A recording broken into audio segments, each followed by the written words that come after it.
Why do the rich get richer, the broke stay broke, and the middle class stays stressed?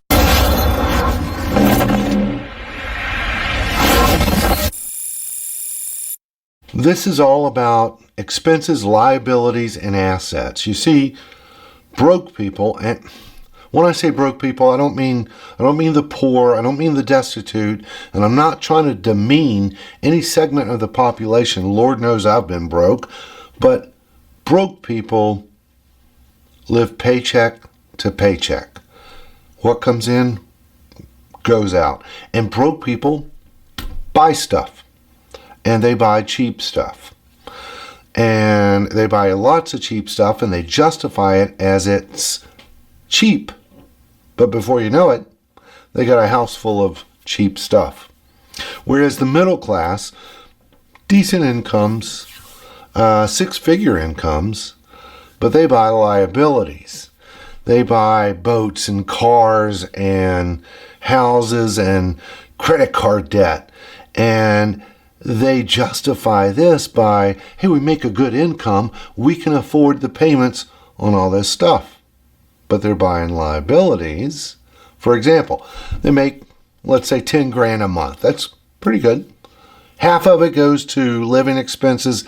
The other half goes to all these payments on the liabilities. And before you know it, they're over leveraged. Whereas rich people acquire assets. Now, you might think of an asset as something you own, but think of it differently. Think of an asset as something that pays you and adds to your cash flow. So, what are assets that add to your cash flow? Well, the obvious is, stocks, bonds, mutual funds. These have the growth potential to add to the cash flow, and then the rich people will buy more of those assets.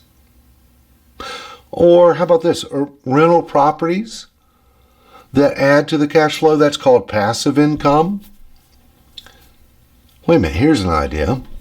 Go out and buy a pinball machine and put it in a barber shop. Negotiate with the barber. And then the income that produces, buy another pinball machine and put it in another barber shop. And then before you know it, day after day, month after month, year after year, you're adding to your cash flow. That's how the rich get richer. They acquire assets that add to their cash flow.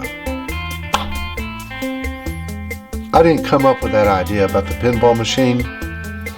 Someone else did back in 1946. Young man at age 17. His name was Warren Buffett.